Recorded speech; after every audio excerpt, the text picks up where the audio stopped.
رمضان کے بعد نیکیوں کو کیسے جاری رکھیں؟ شوال کے روزوں کی وجہ سے نیکیوں کو جاری رکھنے کا موقع ملتا ہے۔ یہ روزے اللہ تعالیٰ کی رحمت ہیں۔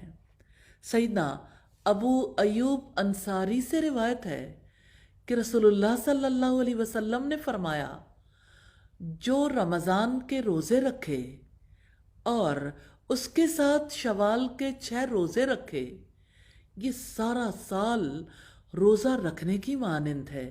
مسلم کی 2758 نمبر روایت ہے۔ ایک مسلمان کو چاہیے کہ وہ نفلی روزوں سے محروم نہ رہے۔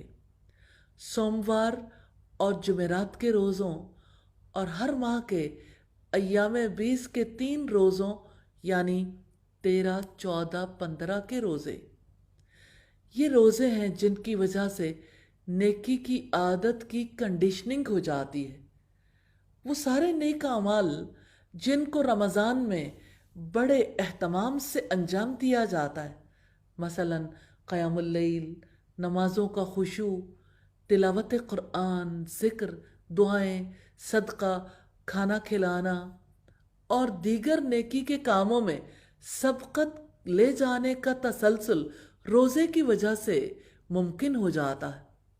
اس لیے شوال کے روزوں اور بعد میں ہفتہ وار اور ماہانہ نفلی روزوں کے ساتھ آپ اپنے آپ کو نیکیوں کا عادی بنا لیں۔ نیکیوں کی عادت کس قدر سعادت والی عادت ہے۔